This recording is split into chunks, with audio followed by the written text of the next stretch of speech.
trouble on my laptop. So what we're going to do today, or what we're going to talk about today, is in the assignments.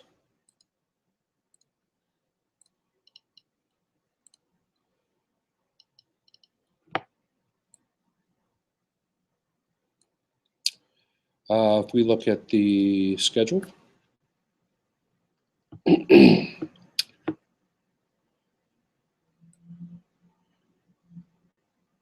we are in week 3. Holy shit, we're already in week 3. How'd that happen? Dude, we're almost halfway over. I know. So on Wednesday, I am going to start the internal reviews. So when we do internal reviews for assignment deliverables that are due at the end of the week, for instance, your information architecture and setting up your WordPress and GitHub are due by the end of the week. So we are going to sit in the conference room over there, and we are going to put your stuff up on the smart TV projector, whatever you want to call it in there, and I will beat you into submission until you have your stuff done to a point where I'm happy with it. Okay. So that by the end of the week, I say that with a smile, right? For your own good, Selby. So because you have to give your information architecture to your clients by the end of the week, your WordPress install on your server needs to be set up, and as well, everybody needs the install locally. Okay, so what do I mean by that? Okay, this is, you don't know. Well, I guess then there's nothing, we're done. You don't know? Do you want to talk about it? Yeah. Okay. So if we go to the setup WordPress and GitHub, and we see down here that your requirements on the development side is you need to install WordPress to your development staging server. You should opt to install into a WordPress folder, create an admin user account for all team members so everybody can get in, right? So what's going to happen here is I've put some resources down here. So Thomas Wilburn, who co-taught this class with me on the ITC 210 side, is a total asshole, for one. I'm kidding. He's one of the smartest people you will ever meet. I just like to, because this is being recorded on YouTube and it is public, somebody should send this video to him that I'm telling everybody he's an asshole, right? So if we go to his ITC 210 resources, there are a few ones that you should take a look at. The first top 3, right? So if we look at this EC2 WordPress and Git, here is the, well, let's say it like this. You do not need to do a virtual machine and hosting the way he's doing it. Instead, all of you guys have set up a staging server on a DreamHost account, all 3 teams. Okay, you're in charge of yours. Kate, you're in charge of yours. Sam. Where's Sam? Oh, that's right. Okay. You guys going to kick him off your team? No, not at all. So don't worry about this whole EC2 stuff. He goes into virtual machines and hosting, et cetera, et cetera. So if you skip over that part and go down to here, okay? Again, remember that drawing that I drew on my whiteboard in my office, right? Where we had 3 individual developers. Then we had a GitHub repo, and we have either a live server, or in this case, it's going to be your staging server, okay? So what everybody needs to do is there needs to be a WordPress install on your live server, okay? So today we're going to run a demo, And how about we have maybe one person from each team do it along with me? How many of you have your laptops here and open? Okay, so Adam, you're definitely going to do it. So, but what I'm talking about in terms of the live server then is,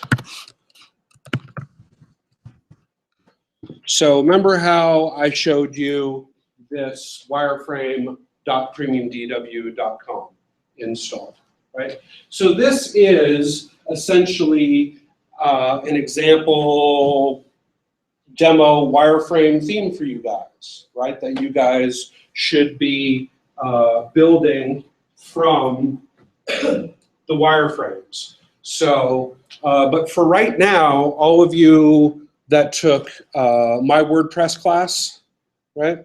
So there's somebody on each team that took my WordPress class, correct? Okay, you took mine, right? Not this, but the spring before, right? Okay. So when you guys set up your WordPress install on on your, well, let's just go back. Oh, I don't have the themes on that one. So when you set up your WordPress install on your staging server, for the time being, you just used that default theme to set up your pages and postings, right? So you're going to do the same thing with that. So when designers have the information architecture with the pages and postings and that whole thing set up, then y'all can go into the WordPress install and set up those pages with dummy content into it. Much like when, well, let's just go and visit my, for those of you that don't know what I'm talking about, when we did in my WordPress class, excuse me, we built this theme in my WordPress class, but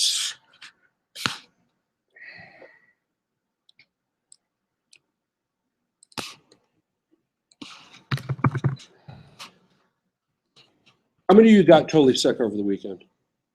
Total throat. Yeah? Yeah.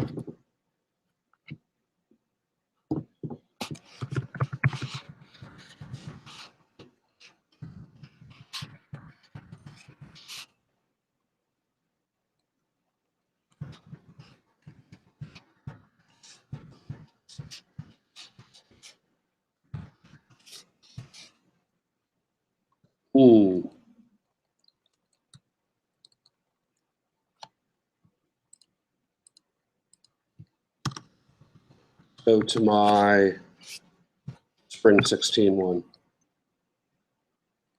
because I know the password on that one.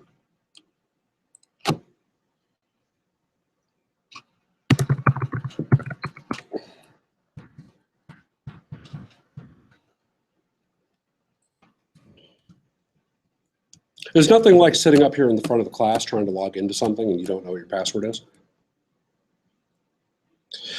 So when we did this one in Spring 16, many of you remember that when it came to the themes, for a while, when we were just putting in pages and content and that kind of stuff, I used a pre-existing theme called Princess for a while, right? So that you had something that you could at least see the pages and postings and the dummy content, right? Because obviously you haven't created your theme yet, right? But when it gets time to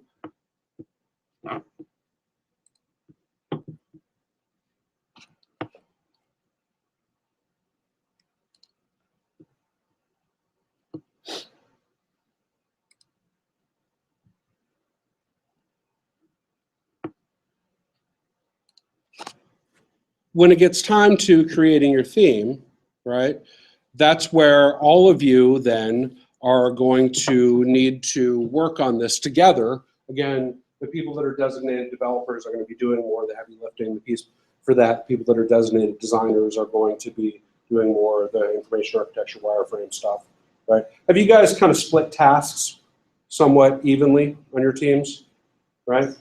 Okay, because again, everybody's responsible for everybody else's work. But one way, shape, or form, what you guys are going to start to do when you create your theme is, so if I go to my WEB170 demo, for example,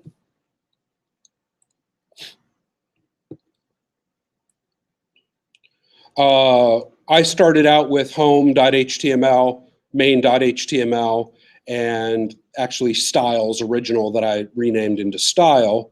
But this is where, from the wireframe design, then we basically mocked up the home page and a main page in template format, right? Which you guys are going to do instead from the visual designs. You are going to do it from your wireframe documents. Does that make sense, everybody?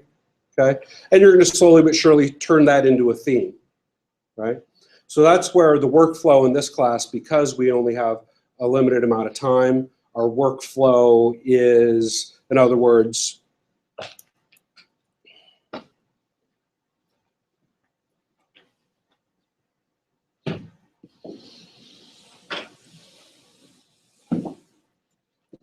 magic. I'm not going to, so those of you that are watching at home, I'm drawing on the board in the back, but if we had our workflow of information architecture, wireframes, visual design, templates, prototype, like we did in the 200 class, right? That looks familiar. Instead of building these templates from the visual design, you're going to be building these templates in the theme then.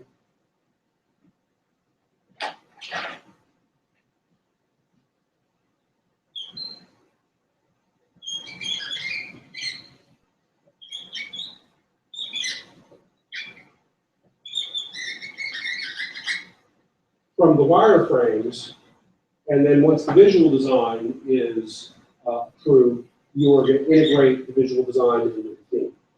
Does that make sense? So that's kind of the modification to this workflow in this class because we only have so much time. Okay? So,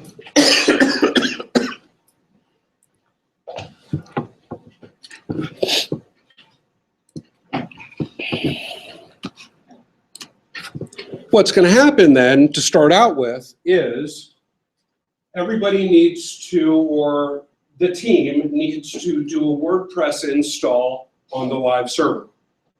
Okay? That then on the live server, you are going to be using a pre-existing theme for a moment or two, right? While you guys then take the pages from the information architecture and set that up in the dashboard, right? Of a typical page structure, okay? I'm going to give it one more crack at logging into this one. Oh, I haven't logged into this one at all, have I? Yay, okay. So if this one, wireframe.premiumdw.com, let's say this was WEB210, mikesandkula.com, WEB210, dianeselvey.com, WEB210, starharris.com, or whatever, right? You would then, from, and this is probably helpful because you haven't seen behind WordPress, have you, Star? You have? Okay. So this is where then, when you had your information architecture up and running as a document, you would put in those pages, right? And you would then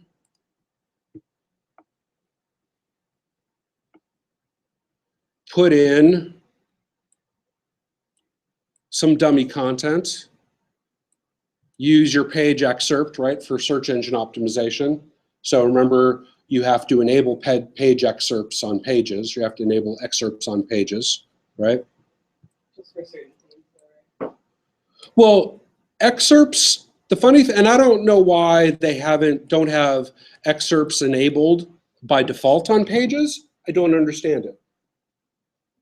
It seems like there are a lot of things that I find should be out of the box WordPress that aren't, right? Doesn't mean that they don't support it, but in order to, so if we go to my wireframe theme here,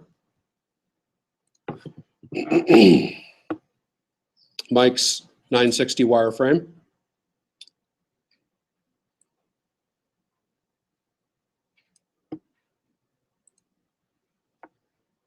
In the functions.php file,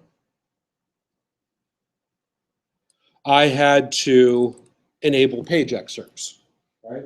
Which I just think this should be, why shouldn't this be turned on by default? Where excerpts for postings are there, right? Because again, we're going to use this excerpt type stuff for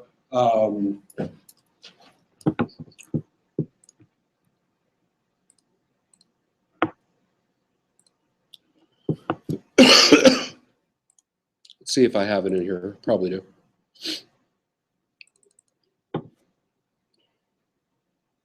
Nope, I don't have this one set up search engine optimized exactly the way I should. But we're gonna use excerpts for things like here, right? And if we go to a gateway page, there is the title and the excerpt for the destination pages, which is a function that I wrote to pull that into the gateway pages via a hard function, right?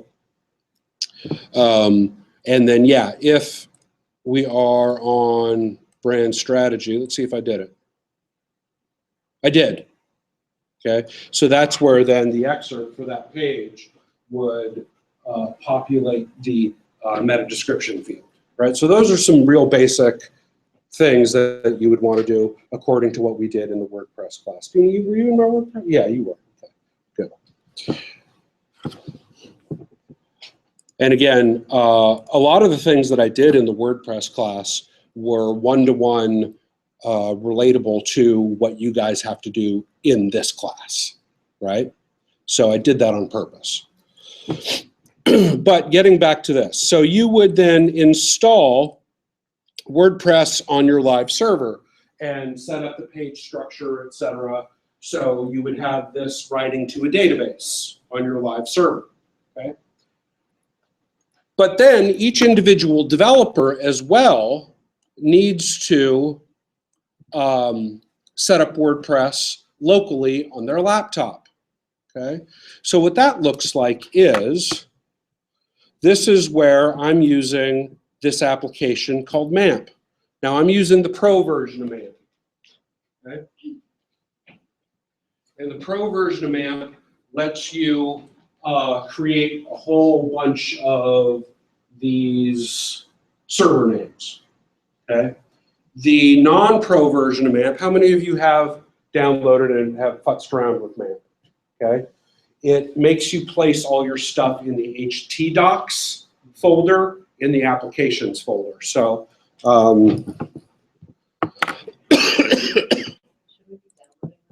no.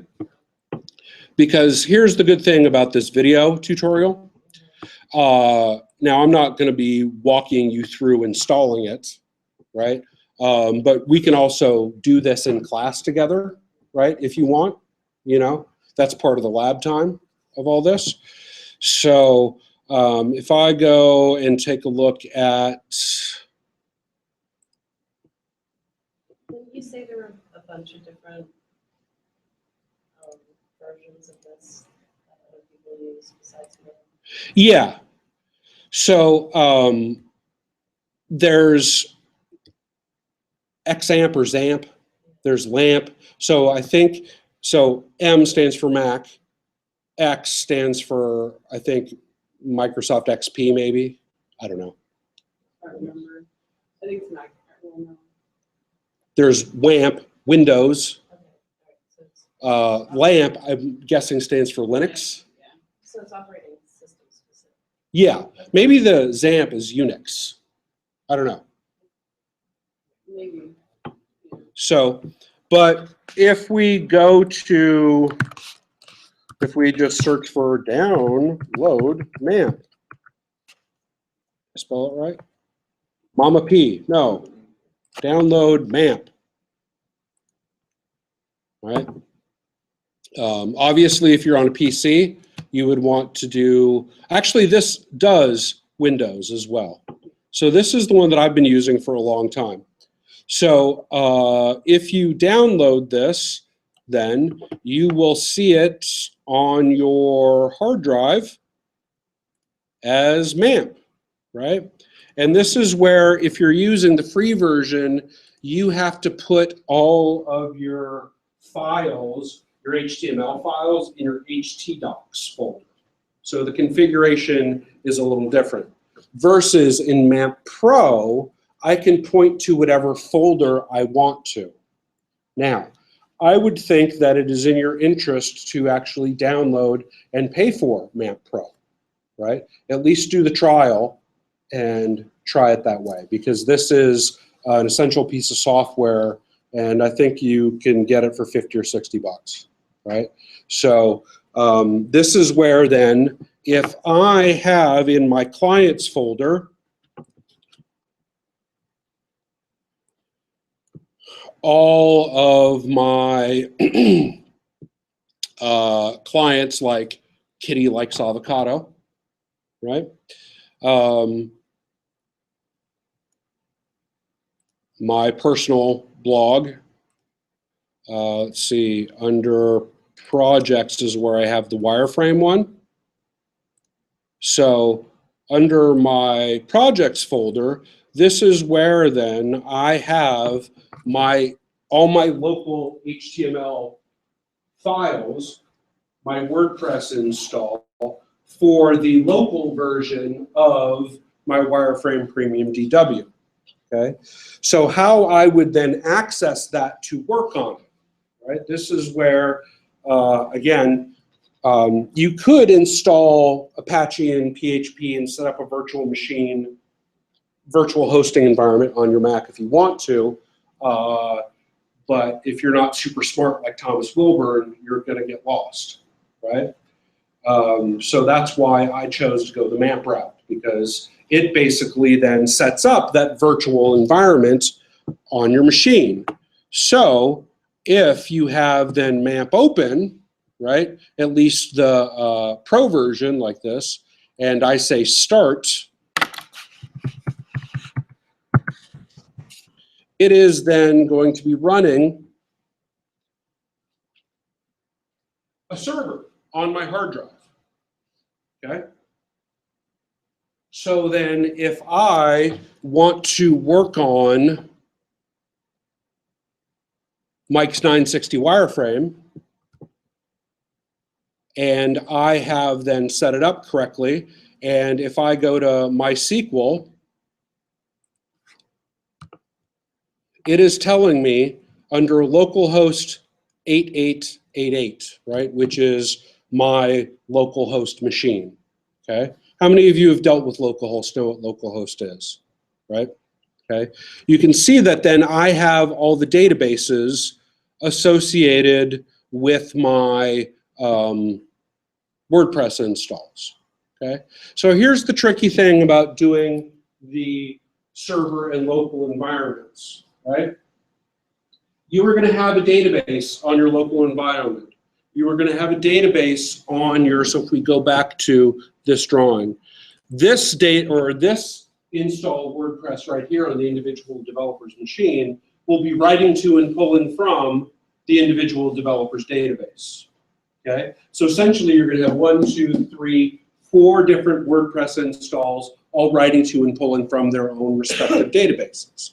That can get tricky and messy, right? So what you would have to do, or would want to do, possibly, if you are setting up your pages and whatnot on your live server, then you can export this database and import it into your local database. directly through WordPress, okay? So if I set up the pages, right? Or if somebody on your team set up the pages, right? Seth, let's say Diane set up the pages, and you set up your own local WordPress install, and you didn't want to set up a duplicate type set of pages because all those pages then are going to have respective page IDs that you might need to access within your code to a specific page ID. So if you set them up yourself, they're going to have different page IDs. So you're going to have to keep that kind of stuff managed. So what you would want to do then is, after you set up your WordPress install locally, so let's take a look at my local install. So if I go back here, hosts, and I click on this button, it is going to show me Mike's 960 wireframe 88888, right? This is the local, I'm viewing this off my hard drive out of this HTML folder underneath my projects folder, okay? So if I make changes here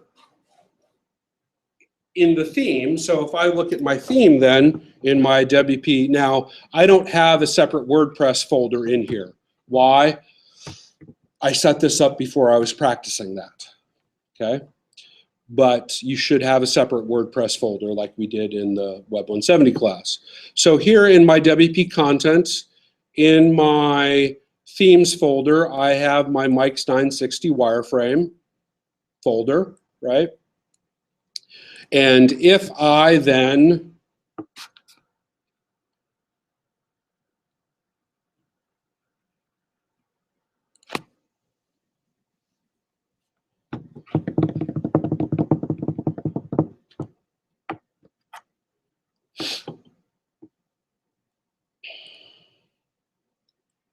went to my in brackets here. So I have a way I run things between brackets and Dreamweaver. If I don't need FTP access, I typically use brackets. If I need FTP access, I typically use Dreamweaver, okay? So I don't overwrite files. What? That's right, your description. Have you not seen that description on things?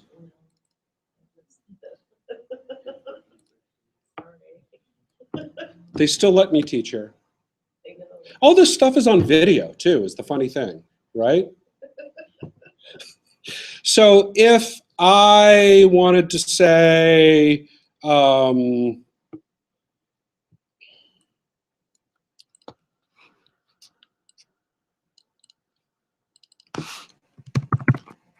if I saved that border on my header to pink, right, and refreshed here locally,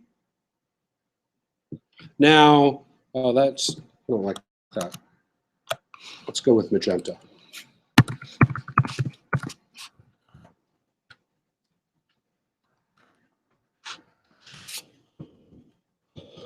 So it's now magenta, right, locally. But if I go here,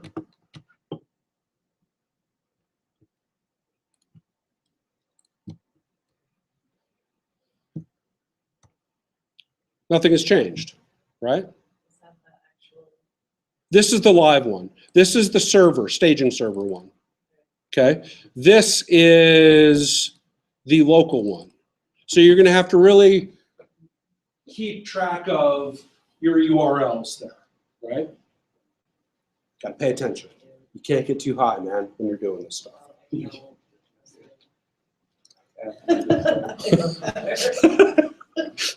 Well, which URL am I on, man?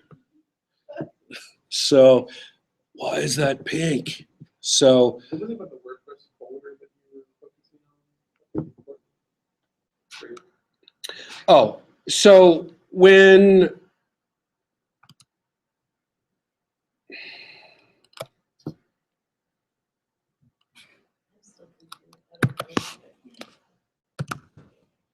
so let's say like my WEB210, right? The WordPress install is in its own WordPress folder. So let me actually open this up in Dreamweaver and show you the folder structures, right? So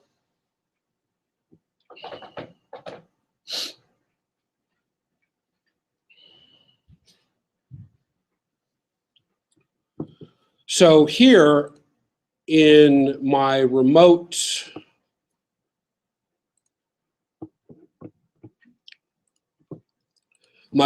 view on wireframe.premium, I don't have the WordPress install in its own subfolder, right?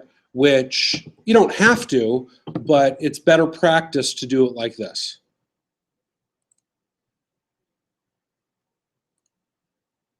Here's the demo, the root demo that I did when I wrote up the class.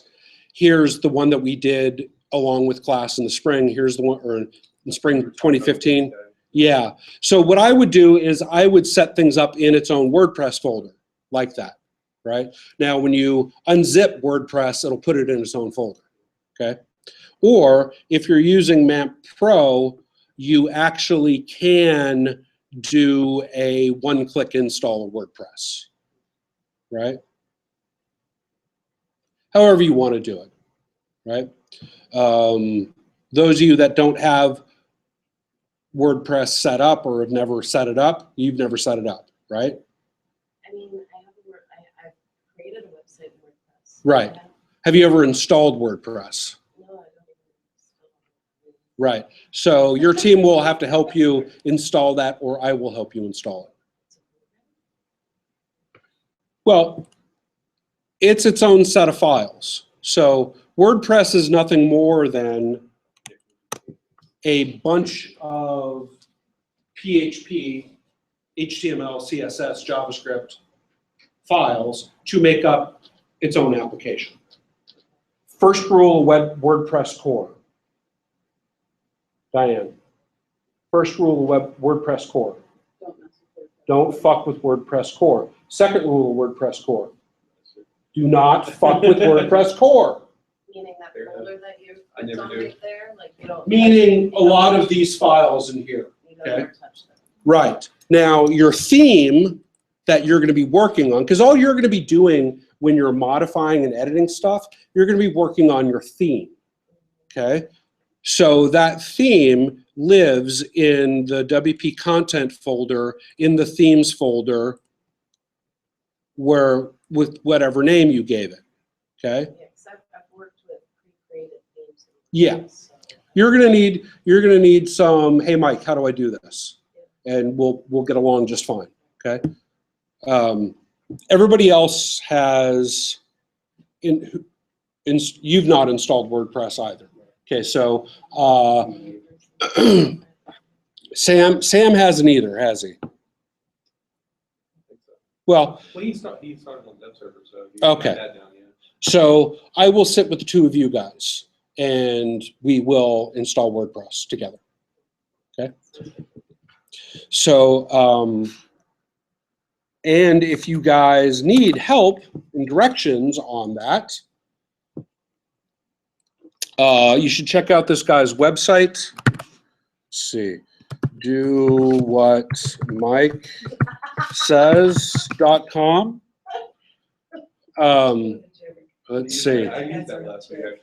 So if you go there, he teaches this WordPress class that then, shh, quiet. So then if you want written setting up, installing WordPress to your server, or if you want to watch the videos, ooh, right. So this whole class is,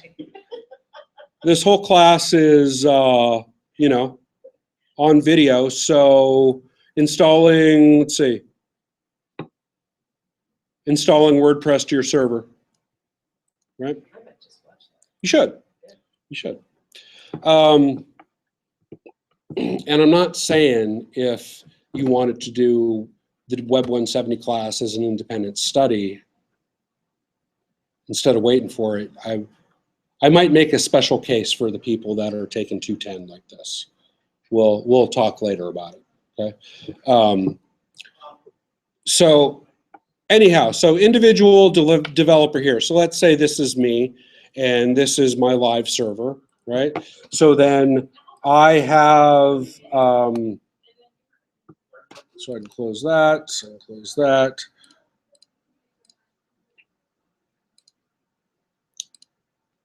So if I have Wireframe, and I probably closed my local one. So if I go back to MAMP here and I open up my local version here, this is pink, right? But the one on the live server is not, okay? So what I would want to do then is I don't want to FTP that change to my live server.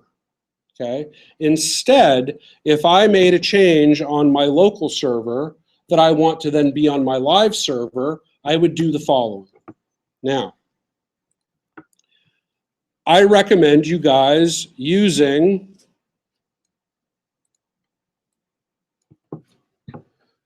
GitHub for Mac. Okay. So download GitHub for Mac. You log in. You find your repositories. Right? So my Mike's 960 wireframe is a repository.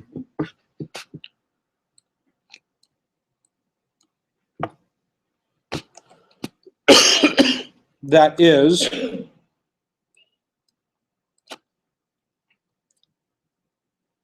here, okay? So let's say I made this change, and that was a change that we want to now upload to the server. I would go to my GitHub for Mac. It would show me that there's been one change in style.css. The change has been from black to magenta.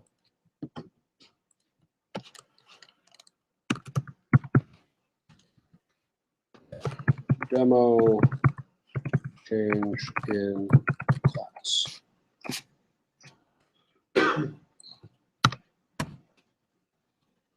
I would give it a comment,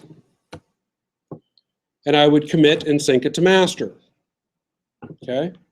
So now, if I then go to my theme here, Mike's 960 wireframe on GitHub, and I refreshed this, it is going to say Mike made a demo change in class. If I open up style.css, there's that demo change, right? Now, it is still not live here. So how do I get it to be live? This is where we have to, somebody has to, and this is where I would recommend that one person just control this portion of things, right? So you would need to SSH into your server. What does that mean? Well, if I go to my panel.dreamhost,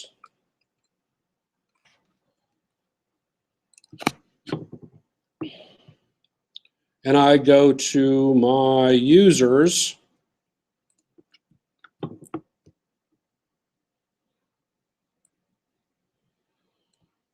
my user Msinkula has shell access on PS16781. Well, that means that I can, via terminal, secure shell into my server. Okay? Now, to secure shell into my server, my Mac needs to confirm with my server that I'm that guy that can do it. So, again, for each team, one person should be in control of this, okay? So, Star, I would recommend that you are watching this, but you don't attempt to do this, okay? No worries. So, basically, I have a server key named PS1678 DreamHost, blah, blah, blah, that then I have copied the contents of this public-private key pair into my SSH folder on my hard drive. Does that make sense? Who did that make sense to? What is that other, is that section above the server keys relevant to us? The client keys, because I don't have any, I don't see that on there. Yeah, I'll be honest with you. This is a little fuzzy to me on what's what. So we don't really need it for this class, right? You might. Like I said, I'm not sure if you can just, you should, without doing this private key pair access, right? If your username has shell access, just try to log in via shell like this to your server. So again, SSH, your shell, Kula at PS16781, which is the server I'm trying to log into, .dreamhost.com. Okay, so Kula has shell access to this server on DreamHost servers, right? It's going to ask me for my password. So now I am in my server. So if I hit the command ls, you will see all of my shit that's on my server.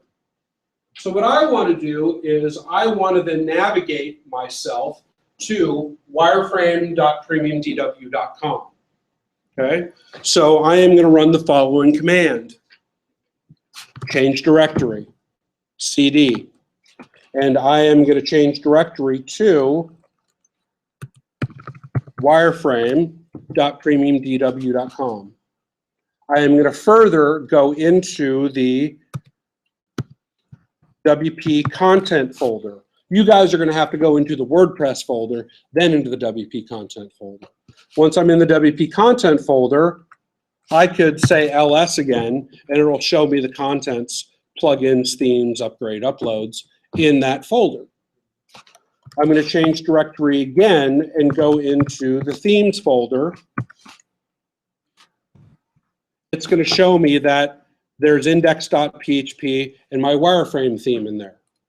Okay, I'm going to change directory in here to Mike's 960 wireframe. So now I'm in my theme folder. So if I say ls, it shows me those files. Once I'm here, right, here's the thing. This theme on my server is a clone of my GitHub repository. So what you all have to do then is, once you have set up this GitHub repo, every last one of you need to clone that theme's repo into its respective places. Okay? So this is what, Adam, you're going to do here in a second with me. Okay? So I have previously already cloned this GitHub repo to my live server. Would you guys like to see me do that again? Yes. Okay. So here's what I'm going to do. Now that I am on my server at wireframe.premiumdw.com, in my WP content folder, in my themes folder, is Mike's 960 wireframe. This is the clone, already cloned. I'm just going to change the name again. I'm going to change the name on it. And when I change the name on the remote server and I go back to it,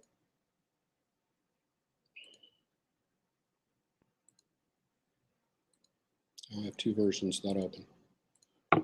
And I refresh, it's going to break. Can't find the theme. Okay? So what I need to do is clone my wireframe theme to my server. Let's go back to ITC 210 resources. In this file, in this file that I'm in,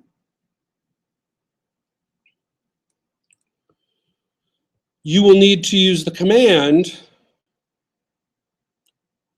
git clone github@github.com, whatever your username is, whatever repo you're trying to clone, and then I'm not sure if you need the theme name. Let's do it like this. So if I am back here and I refresh this, right? How do I go back up one? Change directory.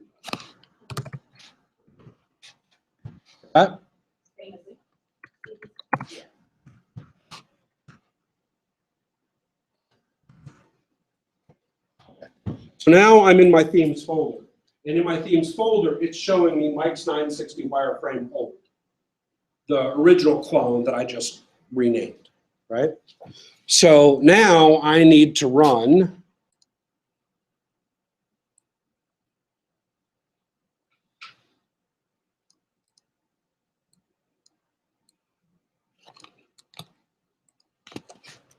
git clone git at github.com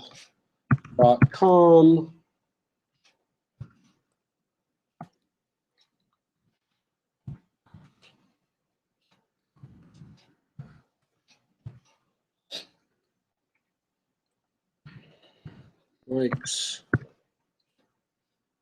and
Yeah, it's just, actually.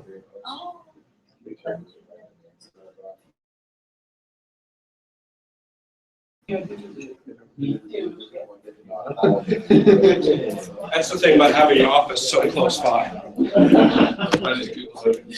I didn't say you all can talk to each other. No, let's listen to Catherine.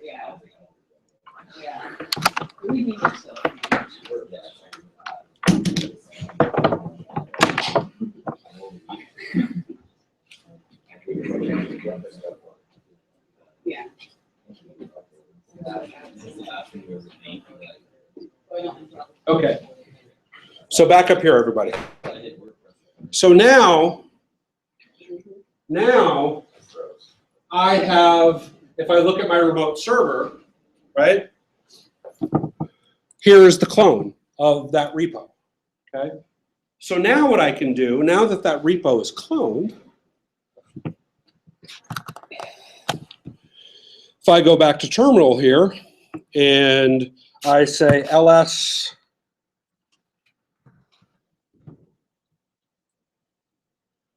it cut me off.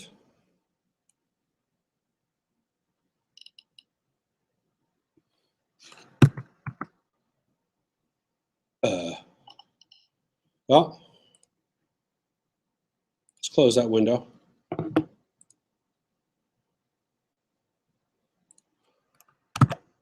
Do a new one. SSH. Doesn't hurt to go over this again. At ts16781.dreamhost.com.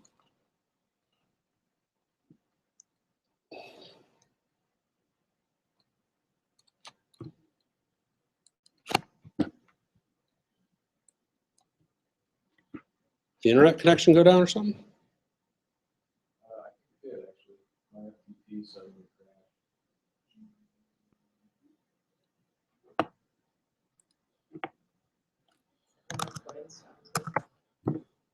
I'm going to be really pissed if that's what happened. Fuck. Kicked me off.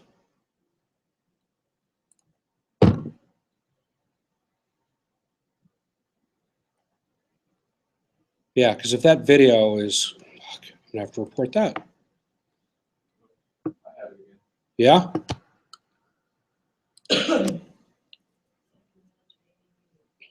What? It's the technology. Yeah, well, they've been having this issue where, well, I'll have to send a thing to IT because we've already should have resolved this issue.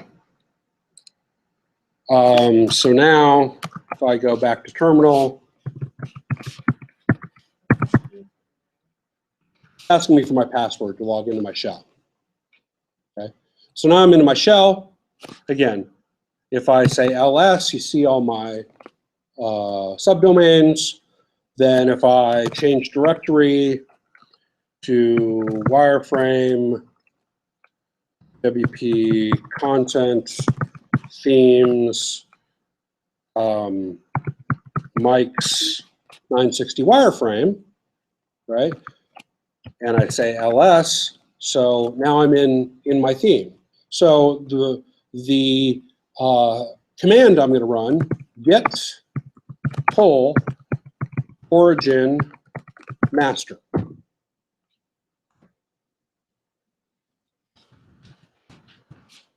And I have a passphrase set up on my key pair. You can do it or not. But now that I do that, oh, it's already up to date because I just cloned that, the one with the magenta already. So let's say I go back to brackets here and say,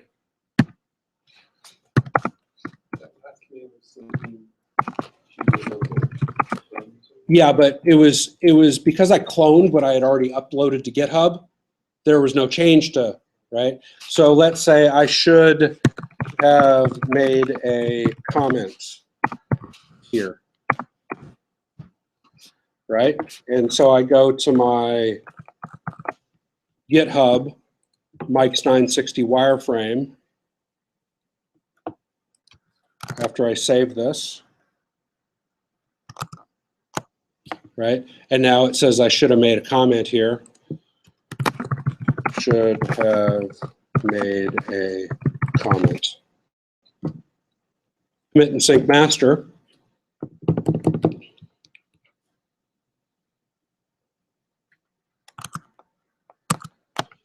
I'd go back to my repository, Mike's 960 wireframe. I should have made a comment.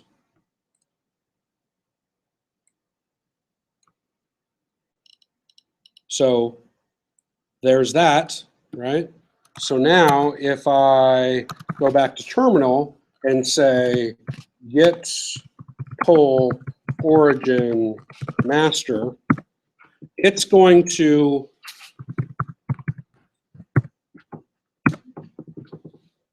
say, so what I'm doing is I'm logged into my server, and with git pull origin master, it's going and talking to GitHub and comparing the repository on my server to the repository on GitHub. It's supposed to be a clone. They're supposed to be identical, right? So it's found that one file has changed, so it's going to go and grab that change and implement it into the cloned repo on my staging server. Therefore, on my staging server now,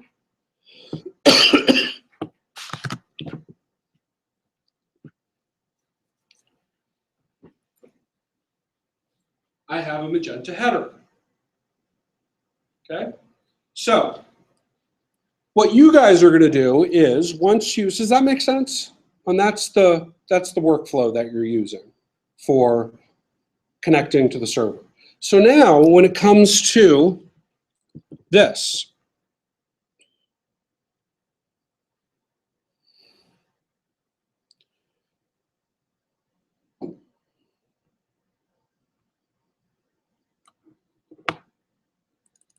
all of you are going to need to have a clone of that theme in your themes folder. So in other words, I have a clone here, a clone there, a clone here, and a clone there. So how do you clone to your individual server? Well, if you have access to this repo, meaning you're a collaborator on this, you can clone it. If you don't have access, you're just merely downloading. Okay? So if I want to then download a zip that is a clone, I can download this. At least I think that's how you do it. So we're going to test this. On this Mike's 960 wireframe, there's only one contributor.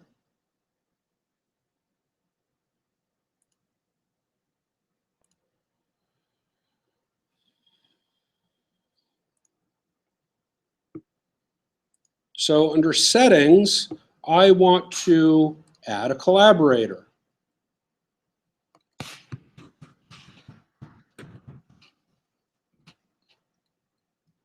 His name is Robert Paulson. His name is Robert Paulson. His name is Robert Paulson. Okay, that was the second Fight Club one that you guys just didn't get. Nobody? I got it. You got it? Yeah. You're the only one. What's your Adam? Are you just under Adam Cozy? What's your username? On what? On GitHub. Well, that's great. Are you up and running, Diane? You've been cut off. Adam. AT Cozy. Sorry, Diane Selvey.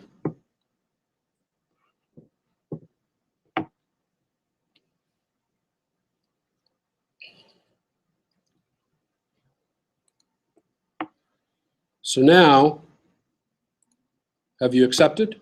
Okay.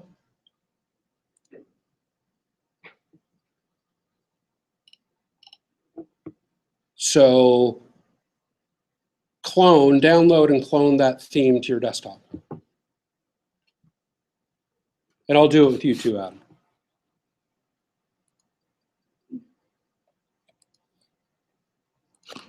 What's your username? Just Adam Cozy? AT Cozy. AT. AOZI.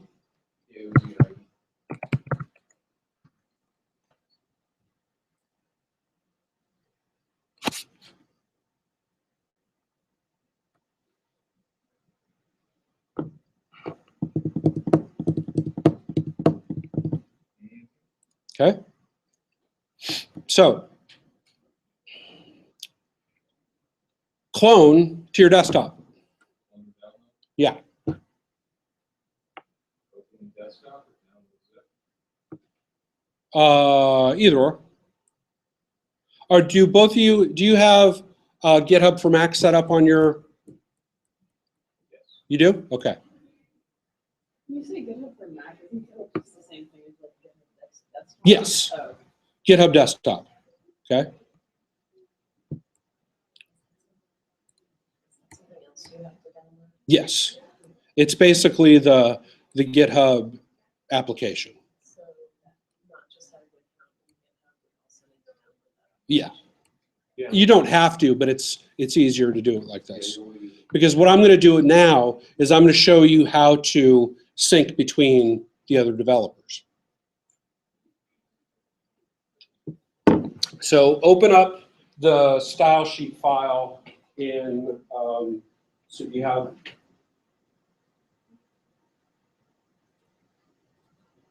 so you should be able to.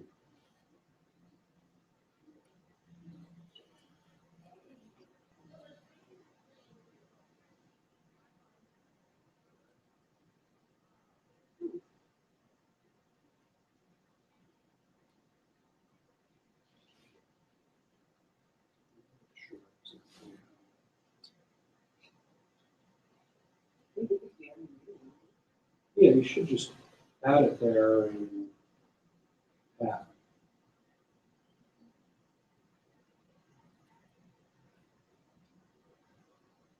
Just go to this.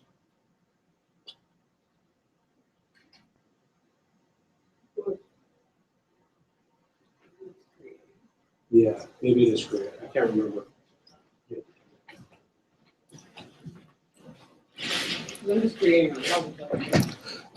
Yeah, let me see. Let me try to clone it on my own desktop and see what I need to do. So clone. Oh, open in desktop, maybe. That's what I did. I got it going. Okay, so that's what you, instead of downloading it, Diane, just open it in desktop. Sorry. So you've opened it in desktop. Yeah, and then it defaults to putting it in my GitHub folder. And now I've got your style sheet open. Okay, so you got my. So you should be able to then move that to your themes folder, right? If and when. So now, here's what I want you to do, Adam. You have my style sheet open. Give it your best shot at up here. Here's what I'm saying.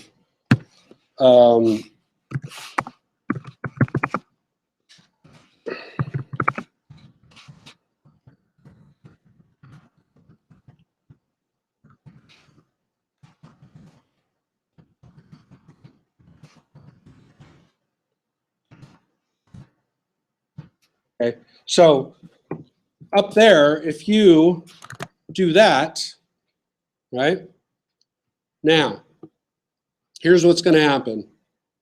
I haven't tested this, but if I say my offensive comment and I commit and sync that to GitHub, right? Now, Adam, you should hit the sync button up there, and it should pull it to it should pull your comment to my hard drive. And you should see it in your style sheet file, do you?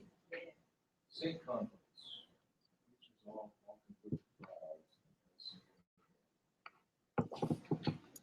complete. Yeah, so we got a conflict because we both wrote. Oh, I see. Just let mine be the sync, so.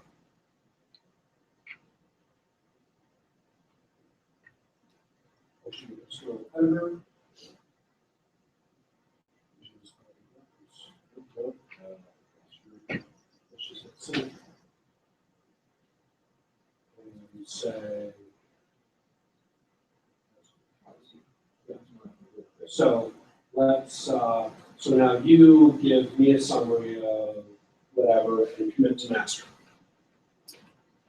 So we have, this is great, we have a conflict that we have to then resolve, okay? So if I go to GitHub here and I refresh, I should see now my offensive comment, but there should be a conflict, maybe. Nope. Mine is the latest one. I just synced. You just synced? Just now. So is it, do you just see mine in there? Press commit to master and then sync, right? Yeah. Oh, I got a conflict. Yeah, I see both. Okay. Mine is the newest map.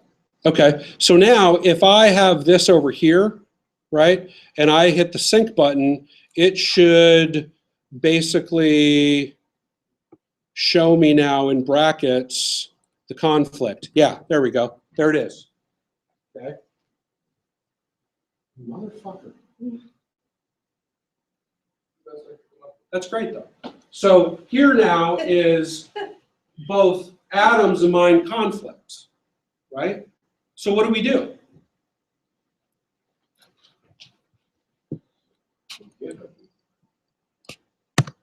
Well, I'm going to say stop for a second, and I am then going to go and do this and say save, right? And then go back to GitHub here and say conflict resolved, commit and sync master. Okay. Hey, can you explain the difference between the commit to master button and the sync button? Yeah, so the sync is basically pulling the master changes to yours. Okay. There were conflicts, open it. Oh, there's another one right there. That's why. So basically, when I hit sync again, it told me there are more conflicts. There's Diane. So I am then going to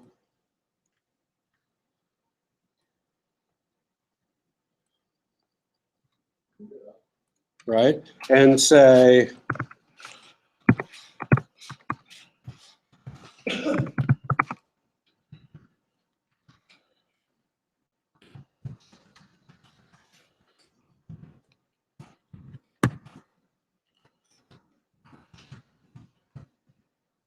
spell your name right.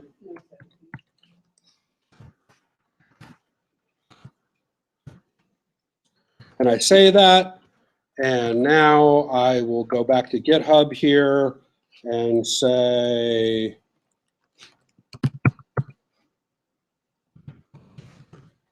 conflict resolved, commit and sync master.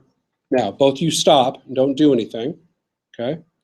And so now, here at GitHub, in this file, we should see both Adam's and Diane's, two of Adam's, right? But nonetheless, we should see what they have, okay? Now, if I then go back to here, visit page source, and go to the style sheets, right? Their comments aren't there yet. But if I'm back here and I say git pull origin master again,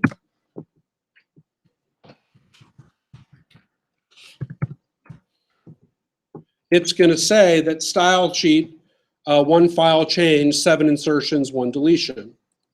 And then if I refresh this, then Adams and Selby's changes are in that file. Does that make sense? So there are going to be those conflicts, right? That somebody will just have to clean up some conflicts, and you'll have to figure it out with each other. What's the difference in conflict with deletions and addition? I don't exactly know. I have limited experience. You guys will have to figure that out. I believe that it will keep the deleted stuff, like it'll compare the last one, right? Can I just delete something now and see? Yeah. Get rid of that extra one. Okay. So how about you get rid of that extra one?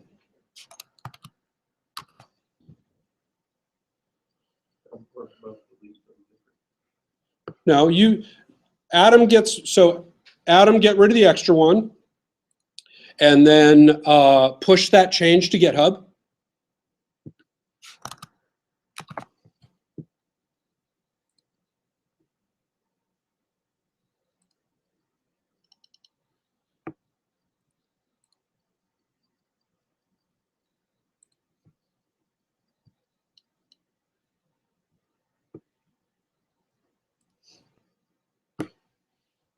Oh, I didn't push my good job, Selby one, did I? I think you did.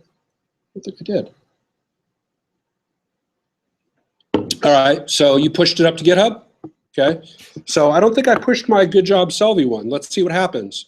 So if I'm here then, and in other words, if Adam was working at 3 in the morning and he pushed his latest stuff up, and I got up at 5 in the morning, because that's what I totally do every day, right? And started working on this. First thing that I would want to do is I would want to sync the repository to show me what changes have been made.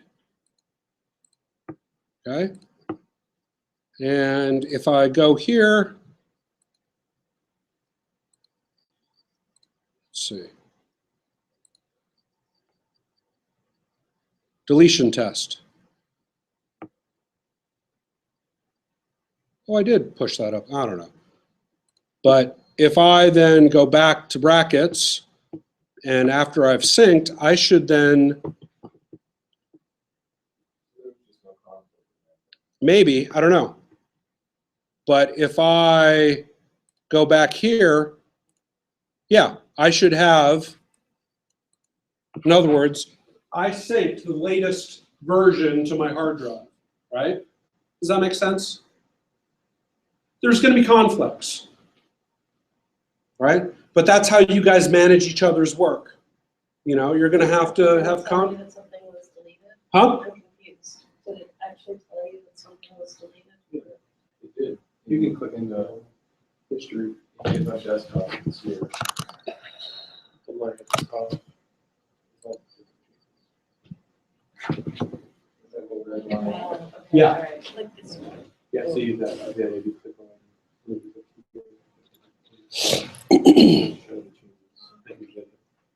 So anyway, that's how you guys work between, so if all of you then, you and your team, does that make sense? It's gonna be tricky, right? But like I said, if you guys are working together in class and then going off in your own thing and communicating, right? Because in GitHub, then you guys can leave comments to each other, right? I can go in and say, so if I'm here, right, I can be like,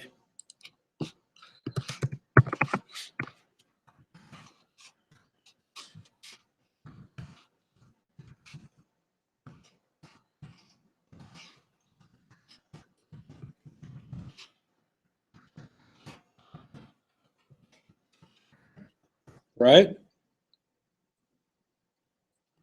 And so now everybody who's working on this can see that I made a comment of like, oh my God, what'd you do, man? We need to, Here's my phone. yeah. So, like I said, I have limited experience with this, but that's how, seems like it's gonna be fun, huh? Yeah, seems easy enough. You're gonna, yeah, you're gonna have to get the hang of it. There's gonna be the learning curve. So Right. in real life, you don't use this much. Me? If you work on a team, you do. Me, I'm basically working by myself. So, but what I'm doing instead of keeping I'm basically keeping the code version history in my GitHub, right? So that if I needed to go back a few steps, I could make that the latest one, or you could branch off and work on one, and somebody else can branch off and work on the other, and you guys can then, merge your two branches together. Again, that's the stuff I don't have a whole lot of experience in. But this basic stuff is then like I said, this is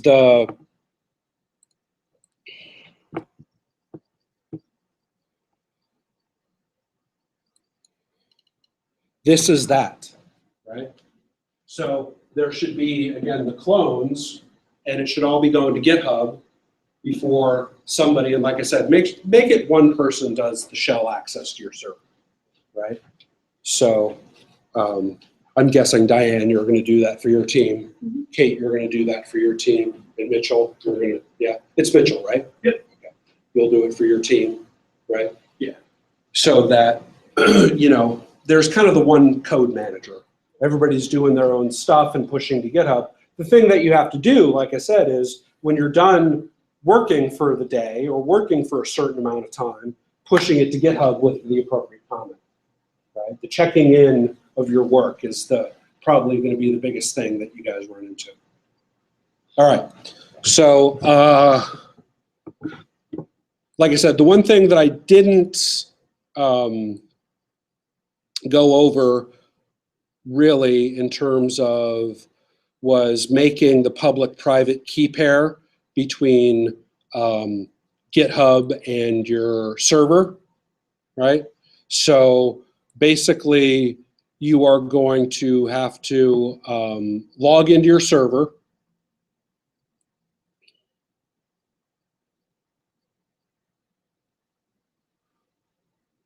Part of the instructions here. Yeah. So log into your server and then via SSH, and then do the SSH keygen RSA your email. So it will then generate this key pair that then you will need to, so keys come in two matching parts, a public and a private half. We're going to give GitHub the public half, right? The private half is going to be on your server. So when you make that portion right there, then what you need to do is copy and paste the public version to